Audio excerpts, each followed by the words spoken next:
Good afternoon, Star people, and welcome to the 8th flight test of Starship.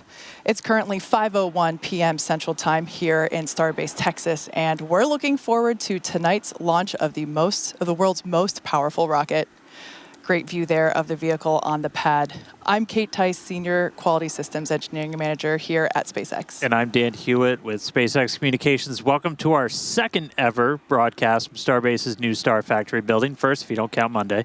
But we are at T-minus 28 minutes, 20 seconds, and counting down to a liftoff at the open of our window at 5:30 p.m. Central Time today.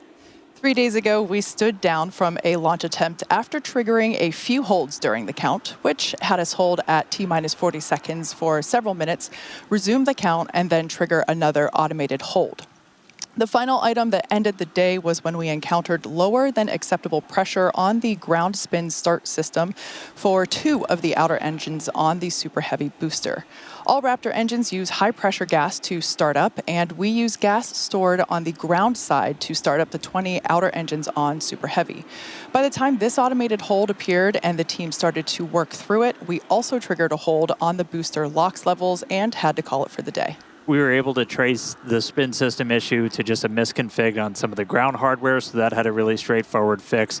We just took the time, though, to look into some of the other items that resulted in holds throughout the count, including some of our automation was triggering holds on the booster, which we were able to actually clear during that launch attempt by confirming the hardware was healthy, and we had some manual commanding backups.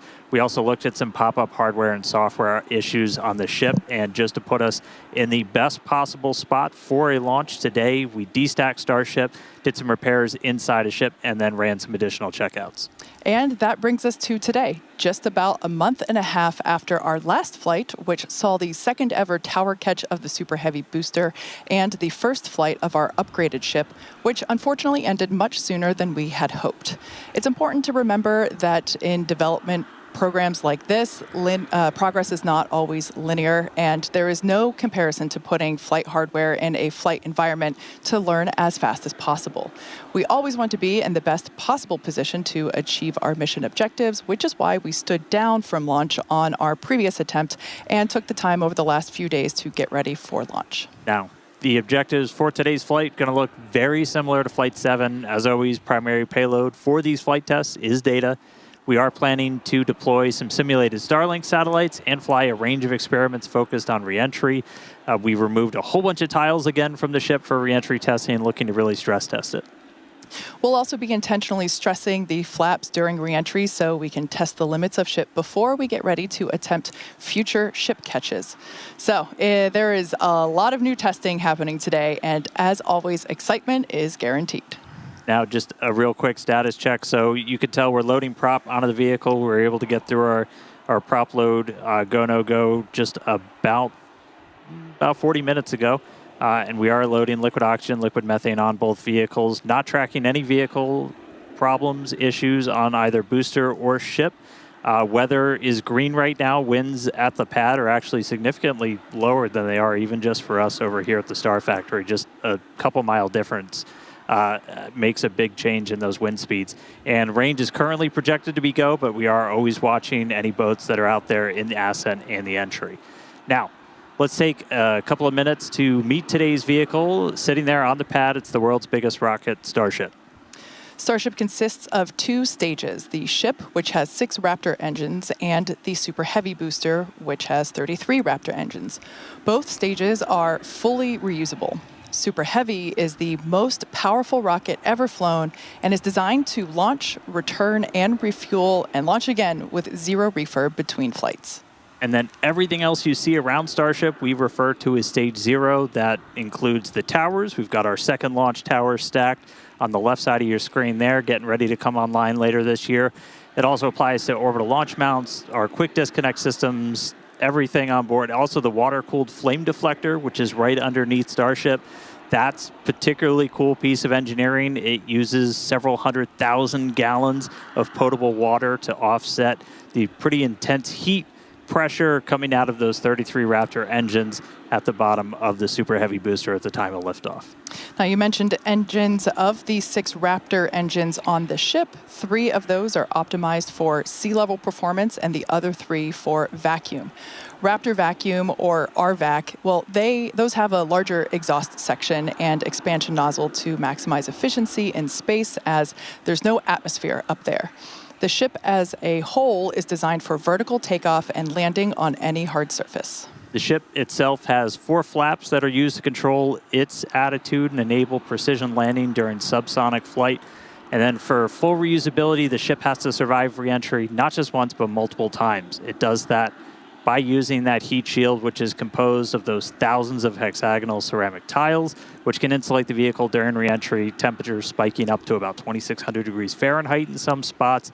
And a rapidly reusable heat shield has never been flown on any vehicle in history, so continuously improving the one we have, Starship, is still a key focus of our flight test campaign. And of course, in between our first and second stages is our hot stage. Hot staging is when the second stage engines ignite while still attached to the first stage. There you can actually see a video of our previous hot staging maneuver, or executed on a previous flight, and how the ship's engines light while it's still ignited while the booster's engines are still firing. Basically, the rocket never stops accelerating, which makes it more efficient than traditional stage separation.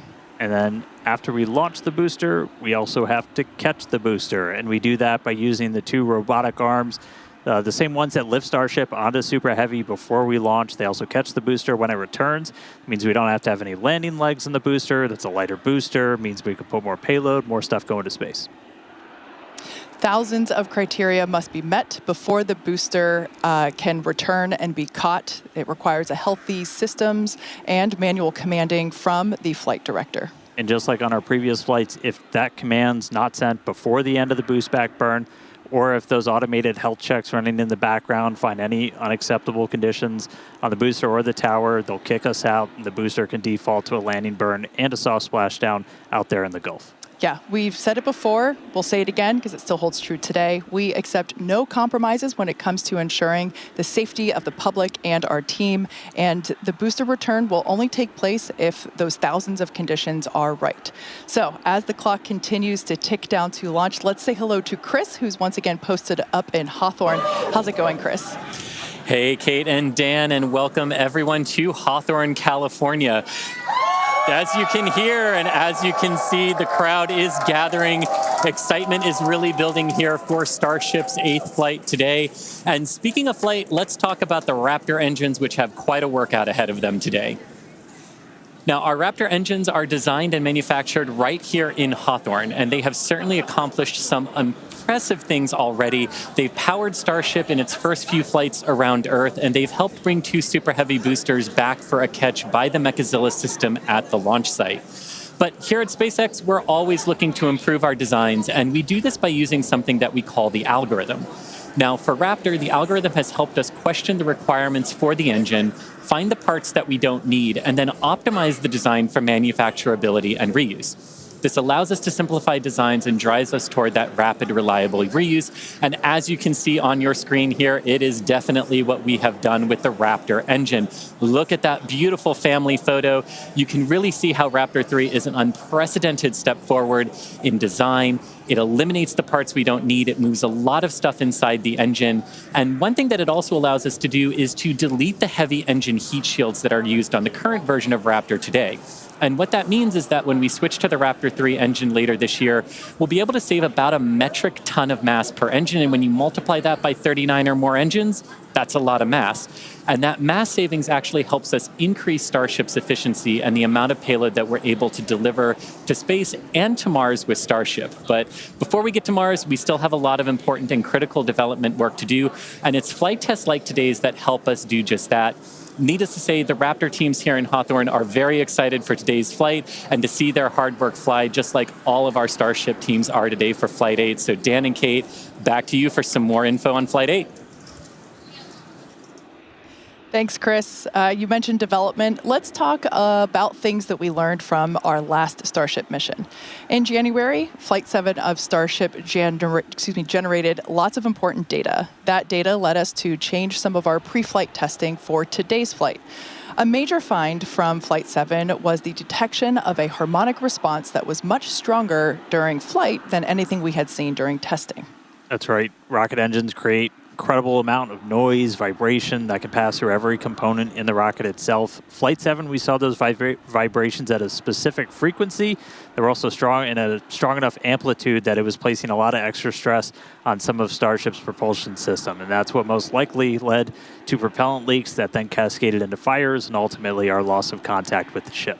As part of our investigation, our team took this flight's ship through a 60-second static fire, which was 10 times longer than any previous static fire. The test cycled through throttle levels to recreate different conditions seen within the propulsion system during flight. You can see that on your screen now. We also tested hardware changes on fuel feed lines to Raptor's vacuum engines. The additional data we got from this test specifically led to some new hardware that's installed in the RVAC fuel feed lines, which are also unique to this upgraded version of ship. Those feed lines look like large straws. They run through the oxygen tank, and those are delivering fuel directly to those vacuum engines. The new hardware was successful in significantly lowering the strength of that harmonic resonance and relieving the extra stress on the prop system. And then just in addition to new hardware, we made a couple of operational tweaks, adjusting things like the temperature of the propellant as it's being fed to the engines, also changing the throttle level that we're setting those engines at on ascent. We also looked at where fires broke out in the attic, which is the unpressurized space between the bottom of the ship's liquid oxygen tank and the engine heat shields. Fires here resulted in loss of ship on flights 2 and 7, so we took steps to make it more resilient to leaks. We added a hefty purge system that uses gaseous nitrogen. Similar to the carbon dioxide system on the booster, it floods the zone with an inert gas to help prevent a fire. Yeah, we also increased the attic's just natural fire defense. We added some more vent holes that helps to keep that attic pressure close to vacuum. As Starship flies into space, makes it harder for a fire to ever exist. And then on the next generation ship, we're going to do the best thing possible and just start deleting some parts. Yeah, the best part is no part. The next generation of ship is going to use Raptor 3 engines, which are going to reduce that attic volume, and they're also going to eliminate most of the joints on the engines themselves that can leak into the space. In the end, these changes represent the core of our test program. We fly hardware in a real-world environment, learn from the data, make updates, and fly again.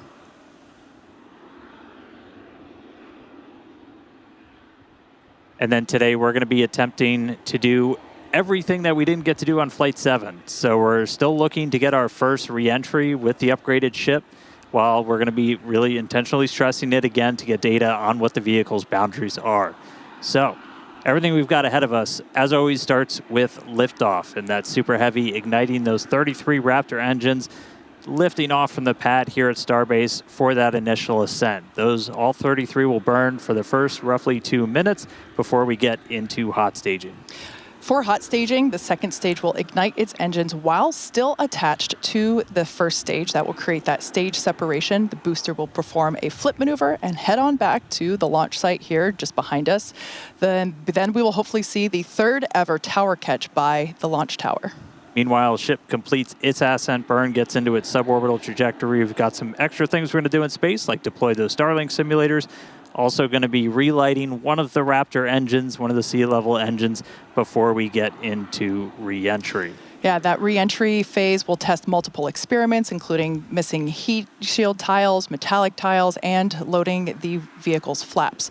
The ship will then perform a flip maneuver and hopefully achieve a soft water landing as we have seen before. We've got some buoy cams stationed out there to give us great daylight views of that splashdown in the Indian Ocean. Yeah, it's a lot, but again, we're really focused on finding what are the real world limits of Starship. We're doing it in this very remote area. to find those limits before we get ready to return ship to the launch site and eventually catch it. And a lot of the upgrades we made to get to this version of ship are going to enable that. Yeah, man, that's going to be exciting to see ship catch. It's going to be wild. Now, Ship 7 premiered a huge block of upgrades to add more capability to Starship, and we've carried them through to test on Flight 8 today. First, the forward flaps got a redesign. They have shrunk and shifted away from the ship's belly or the heat shield. You can see that on your screen there. This new position will reduce their exposure to heating during re-entry. We've also extended the length of Starship, and we've done this by 2 meters. This additional height gives us about 25% more propellant volume, which will aid in future longer duration missions. We also implemented propulsion upgrades, such as new fuel feed line system for the Raptor vacuum engines, as well as vacuum jacketing of feed lines and an improved propulsion avionics module. And you've heard us talk, a lot of the experiments we're running today are focused on reentry. We're intentionally removing a whole bunch of tiles all over Starship itself in this missing tile test. They're removed in critical areas this time, including over those propellant tanks, around some of the flaps, as we're really looking to use this flight to push Starship's capabilities. If we're not resilient to a missing tile and the backup ablative underneath, we need to know that. We also test a couple of different tiles on Starship, some metallic ones, one of which has some active cooling built into it. Avionics also underwent a complete redesign with 4 upgraded Starlink terminals. You can see the location there popping up on your screen. Those now combine Starlink navigation and radio frequency, as well as communications into a single unit. And non-structural versions of the ship's catch fittings have been installed to test thermal performance, i.e. do they survive re-entry, along with a smooth and tapered edge on the tile line to address hot spots we covered and saw in Flight 6. And we've got some radar sensors on the tower catch arms again, as we're just looking at different ways to measure distance between the arms and a vehicle. These ones are actually protected by kind of a modified version of our heat shield tiles. Catching the ship's going to be a little different from catching a booster. One of the key things is it's going to do that flip right before its landing burn that rapidly reorients your antennas, which you're using for navigation. So those extra sensors on the ground side help just add more layers of control as ship and tower talk together for the catch. And in another first, Starship will deploy 4 Starlink simulators. They are similar in size to our next generation Starlink satellites. Starship will have the ability to deploy our advanced V3 Starlink satellites, which will help further Starlink's impact in the coming years as we work to expand access to high-speed internet all around the world. Each Starlink V3 launch is planned to add about 60 terabits per second of capacity to the Starlink network. To give you some perspective, that's about 20 times the capacity we're adding right now with every V2 mini launch on a Falcon 9. Those Starlink simulators that we're going to deploy are on the same suborbital trajectory as Starship itself. They're expected to demise upon entry. Starship's trajectory looks super similar to our last couple of flights. Splashdown is targeted for the Indian Ocean. And then on top of all of that, again, we are planning to relight one Raptor engine while in space. That just helps us get data on the in-space burns and show Starship is capable of deorbiting. Speaking of deorbiting, thanks to Starlink, one of the hallmarks of the Starship missions are the incredible views that we get throughout flight, and especially during reentry, as evidenced by many a phone and desktop background around here. Yeah. Every day, we're working to expand the Starlink network both on Earth and in space. For how this all connects us to the big mission, let's head back to Chris. Thanks, Kate. Personally, I love all those epic views of the plasma wrapping around Starship during re-entry. Can't wait to see that later today. And fans of Starship may know that Starlink enables us to bring you lots of unprecedented views, both from space and here on Earth. Starlink is the world's largest satellite constellation operating in low Earth orbit today to deliver high-speed, low-latency broadband internet and connectivity, specifically for missions like Starship today. And as you can see on your screen, Starlink brings us many other views because of its capabilities. In addition to the dozens of cameras on Starship itself, we have mobile camera kits with Starlink deployed in the Indian Ocean, which is what you're seeing some footage of right now on your screen from a previous mission. You'll notice the Starlink mini dish in the foreground here as Starship lands in the background. Just what an image that captured from an earlier flight. Now, Starlink also connects our aerial and cinematography units on the ground at Starbase, which will help us deliver the incredible drone shots leading up to launch today. And here on your screen, you can actually see us moving the flaps, preparing Starship for flight, making sure all of the aero surfaces that need to move during flight can do so in the way that we need them to. Now, on Starship itself, Starlink will enable Starship today to stream more than 120 megabits per second of real-time, high-definition video and telemetry in every phase of flight, including views like you're seeing right now of those flaps moving.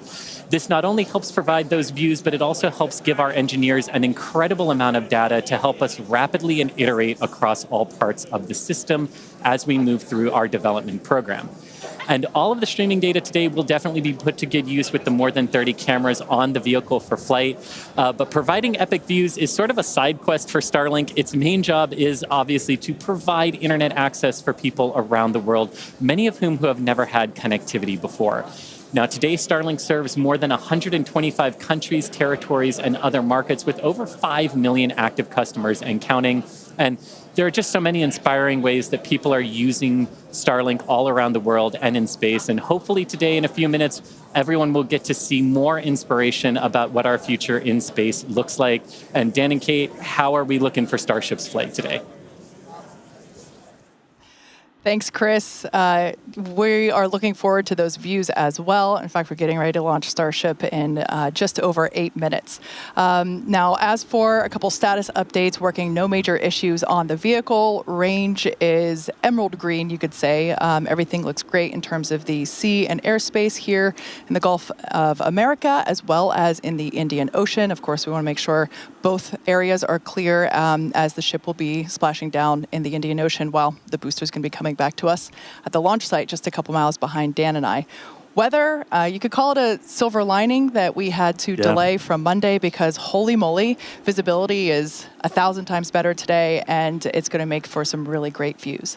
Now leading up to today, we did stack the vehicle later last night. Flight controllers reported to their consoles earlier today. The site was cleared and the range team was deployed. That's right. And a lot of checkouts have happened just throughout the day, aligning our guidance, navigation, control, getting all the tanks ready for prop load, which has about 4 minutes left to go. You can see us almost topping out on ship, getting ready to top out on booster. And then it also includes getting all the ground support systems checked out, ready to go. Chopsticks were demated, did their wiggle test in advance of their upcoming catch opportunity. So as I just said, prop load's ongoing. We've got a little over about 4 minutes left until, or about 4 minutes. What's 7 minus 4? 4 minutes until we get to closeouts on ship and on booster. We did just hear that the range did pull again green. So we're not tracking any issues right now. Bottom line, things are looking great for launch at the top of our window at 5:30 p.m. Central Time. Yeah, very exciting. Now, once again, we are attempting to catch the booster at the launch tower. If that happens today, it will be the third ever booster catch. This is an aspect that I really enjoy, and it's how the vehicle announces that it is back. It lets you know. Oh, yeah. This comes in an audible sonic boom in the area around the return location, which occur when the booster slows down from traveling at supersonic speeds. Similar sonic booms were heard during the return and landing of NASA's space shuttle. Yes, sonic booms are unique to vehicles returning from space. They're kind of a hallmark of reusable systems like our Falcon 9 rocket and Falcon Heavy. General impact to those in the surrounding area is that brief thunder-like noise. I've been fortunate enough to be here for all of them so far. They definitely let you know the vehicle's coming. Here's a little bit about what it's like to experience it.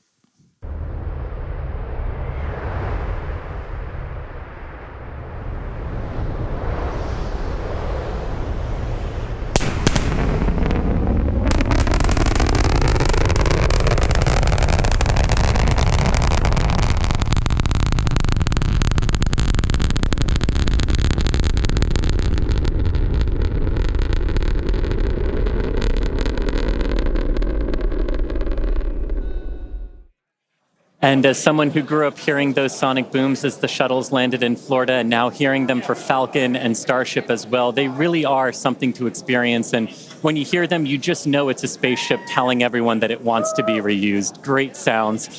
So as you can hear, the room is getting excited here in Hawthorne. The crowd eager to see Starship fly, as you can see and hear. Now, behind me in our flight control room here in Hawthorne, you can see some of our folks on console.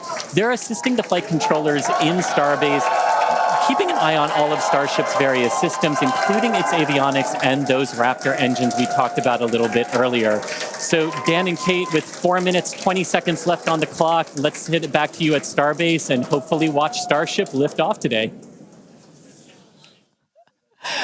Thanks so much, Chris. Now, if you're just joining us, we're now just about 4 minutes until the liftoff of the 8th test flight of Starship. As we reported earlier, range and weather are both very green, super green, if you will, and everything is looking good. Propellant loading continues to happen. We're going to be closing out very soon on both stages of Starship.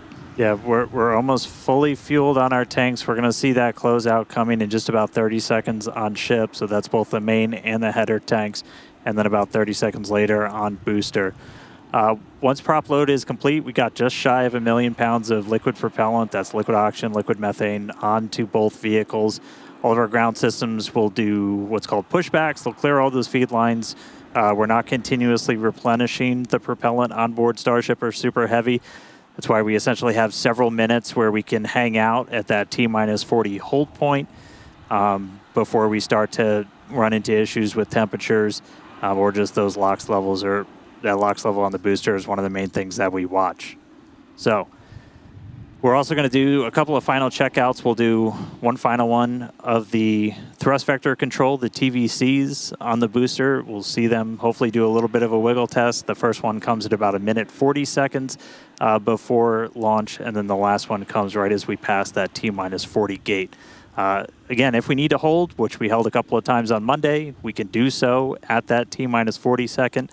We're not currently tracking any issues that would hold us there, but if we do run into that, we can hang out for a couple minutes. That would be the point in the countdown, as we mentioned on Monday. That T-40 second point is when we can pause to hold for final checkouts or pressurizations if necessary. But once we pass that T-40 second mark, a number of things are going to occur in rapid succession. The ground spin and ignition systems will come up to flight pressure. The ship goes to internal power. And after that, the quick disconnect or QD arm lockout, that's removed in preparation for retraction shortly after T0. Once we pass T-40 seconds, as we saw on Monday, we had the ability to recycle the count under certain conditions back to that T-40 second mark and hold there to assess what happened and if we're able to proceed to T0. And like we said, that we can hang out at T-40 for several minutes before we start running into some limits, essentially. On our propellant on board. There are a couple of other things, like if we pass the T-10 second point and the water starts to flow in that flame deflector and we scrub, that's automatic scrub for the day. Oh, there's our TVC, our thrust vector control checkout. It's got a little bit of a wiggle there on those inner Raptor engines, those 13 inner ones, which are going to be used for that boost back burn and the landing burn. So cool to see those. Yeah. I love that shot. We don't have that on Falcon. And it's just so cool to see really the business end of the Super Heavy booster.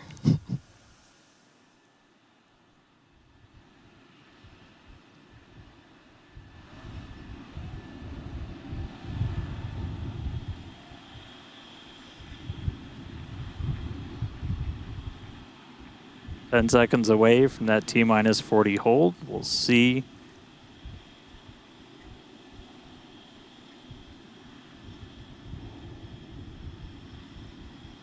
All right, we are going to hold at T-40. We're watching the temperatures on the ship right now for the ship fuel. Sounds like they're working through that. We might be able to release that hold shortly.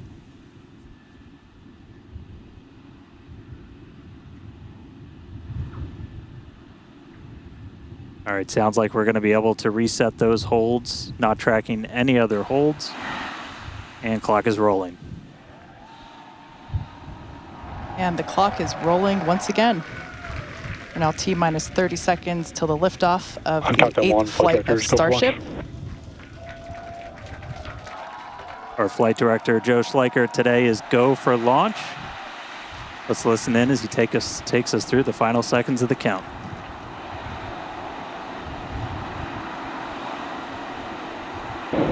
T-minus 8, 7, 6, 5, 4, 3, 2, 1.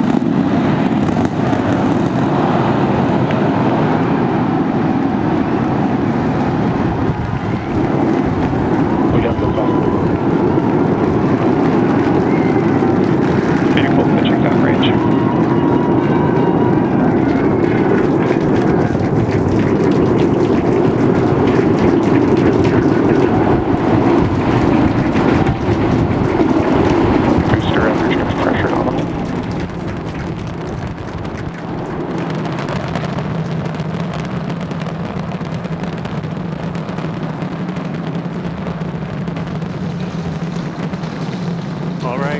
A little over 40 seconds into the flight. We are seeing 33 out of 33 Raptor engines ignited. Boosters pushing us downrange over the Gulf. Next milestone coming up in just under 10 seconds is going to be max Q, that max aerodynamic pressure.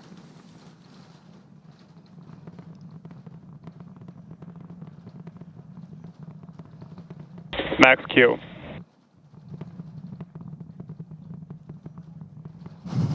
All right, so we're through max Q. That's the heaviest stresses it's kind of seeing on the way up. Wow, that was pretty incredible. I'm still recovering.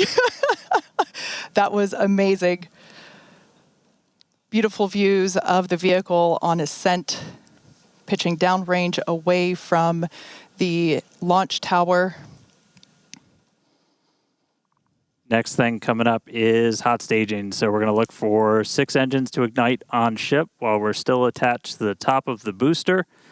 We'll see all but those 3 center engines shut down on booster.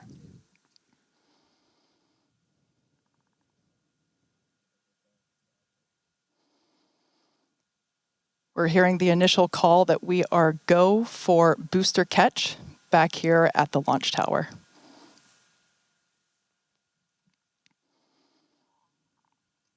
Coming up now on hot staging, the ship's engines will ignite while still attached to the Super Heavy booster, and also while Super Heavy booster will still be under power itself. The clamps holding the 2 stages together are going to release, and Starship second stage engines will booster ignite. engine cut off. Ship engine startup. Stage separation. Boost back burn startup. There we go. Ship engines, all 6 Raptors ignited. We're doing that boost back burn. Looks like we got 11 of the 13 that we command for that, so that's going to start sending the booster back. We are still go for booster return, even with 2 Raptors out during that boost back. We can do a full duration one.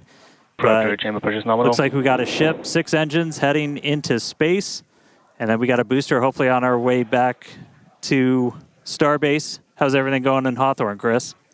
Everything is looking good. The crowd eagerly followed that ascent and now watching the booster coming back. So as you can see on the left-hand side of your screen here, that is ship continuing, and that's a great view of ship continuing on its way to space. They're looking, that's inside the camera, inside the aft skirt, looking at the Raptor vacuum and the sea-level engines, the sea-level ones there in the center of your screen under our T-plus clock. You can see our boost back burn. We're down to 3 engines on the boost back burn. And you can see ship on the right-hand side of that telemetry with 6 engines lit, continuing its ascent to orbit, already over 100 kilometers in altitude. The booster 87 kilometers in altitude and continuing its trek right now back to the landing site and catch site. There's a shutdown.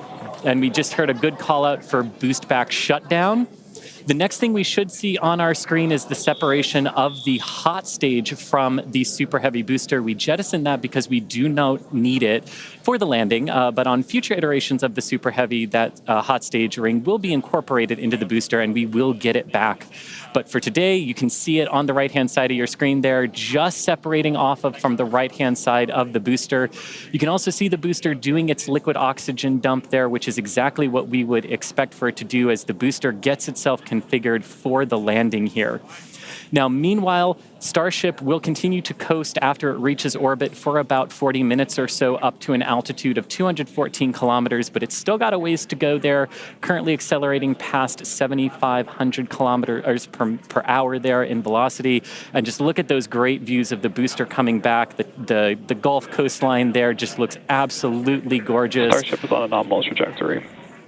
And there we hear nominal trajectories all around. And Dan and Kate, we're at 5 minutes, 15 seconds here into the flight. Everything looking good for the Super Heavy and for Starship today. What's it like there at Starbase as we get ready to catch? It was incredible, Chris, to be able to see the mock diamonds with my own eyes. That was amazing. We are standing by for return of booster back to the launch tower. We have heard that we are go for the catch of the booster. Yeah, this coming from one of our long-range tracking cameras, we're able to see the hot stage separate and fly away. So coming up in just about 30 seconds, we're going to look for the landing burn. We're going to command those 13 inner and middle ring engines to turn on. 13 initially, they bleed off all of that velocity as we're slowing down from supersonic speeds, eventually moding down to only 3 engines for that precision flight into the tower.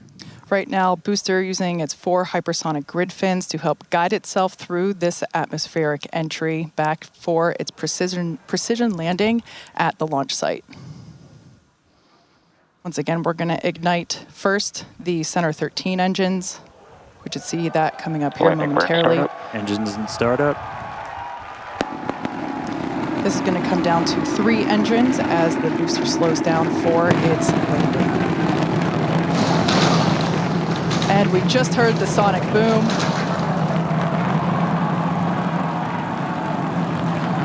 What an incredible sight to see the Super Heavy booster gliding down into the chopstick arms once again. Thank you very much for the booster.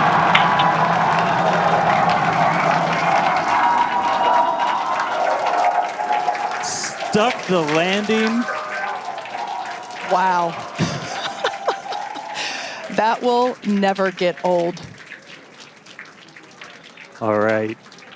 We saw 12 out of 13 light for that landing burn. Booster still able to make its way with that final precision burn on the 3 engines in for the tower catch. So booster caught.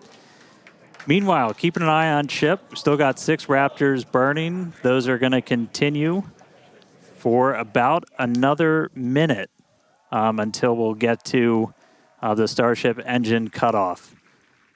Really cool view. Again, a million shout outs to all of our avionics team who make these cameras possible for us. That's looking right down inside essentially the skirt area of ship where you can see a pretty good view of all 6 Raptors, especially those 3 inner ones, one of which we're going to hopefully relight a little bit later. And we just saw some engines go out. It looks like we are losing attitude control of the ship.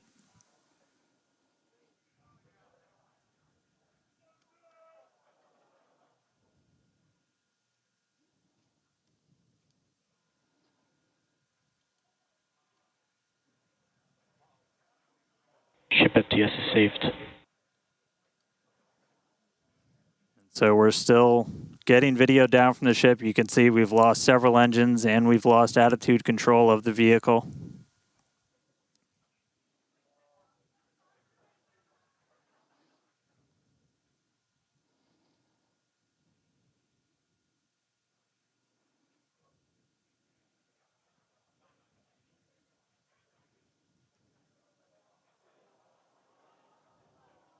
So we'll continue to stick with it.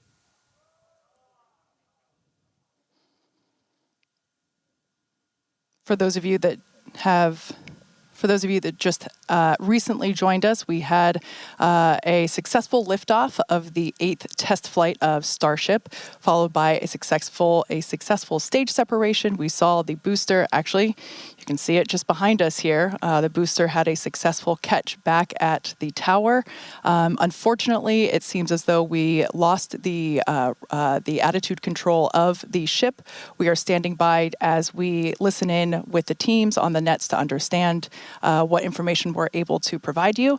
We will provide that as soon as we are able, but it's pretty incredible to take a moment and see the booster just behind us. Certainly a different view than last time. And at this point, we've essentially lost contact with the ship. We're no longer receiving telemetry at this moment.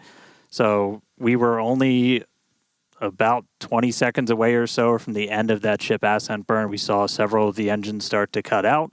Once you lose enough of those center engines, you're going to lose attitude control. And so we did see the ship start to go into a spin. And at this point, we have lost contact with the ship. So we're going to listen in for a little bit. I think it's pretty obvious we're not going to continue the rest of the mission today, but just give us a couple more minutes. We'll bring you more information as it comes in.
All right, so coming back with you real quick. So can confirm we did lose contact with the ship.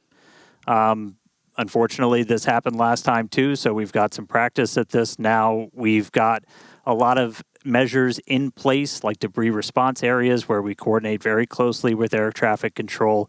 We have a lot of measures put before we ever launch a rocket to make sure that we're keeping the public safe. Those worked last time, and they're actively in work right now. So just to recap real quick, everything we saw, we lifted off right at the top of our window, essentially at 5:30 p.m. Central Time. Booster was able to get us all the way up into space, made its way back here. It's sitting on the tower right behind us, our third ever catch. Starship ignited all 6 of its Raptor engines. It was just about 20 or 30 seconds away. We'll get exact times from the end of its ascent burn when we started to see some engines go out on ship, eventually lost attitude control, and then lost contact with the ship shortly after. So obviously a lot to go through, a lot to dig through. We're going to go right at it. The primary reason we do these flight tests is to learn. We have some more to learn about this vehicle, but we're going to be right back here in the not too distant future, and we're going to get a ship to space. Yeah, you're absolutely right. We fly to learn, and we're learning a lot. And as is the case with developmental programs such as the Starship program, progress isn't always linear. So at this point, we're going to close out our webcast for the day. But before we do, we'd like to give a shout out to our viewers, of course, as well as our partners, both here in Cameron County and around the world. Now, once we know more about the mission today, we'll provide you with updates on SpaceX.com as well as at SpaceX on X. As always, thanks for watching, and we'll see you next time.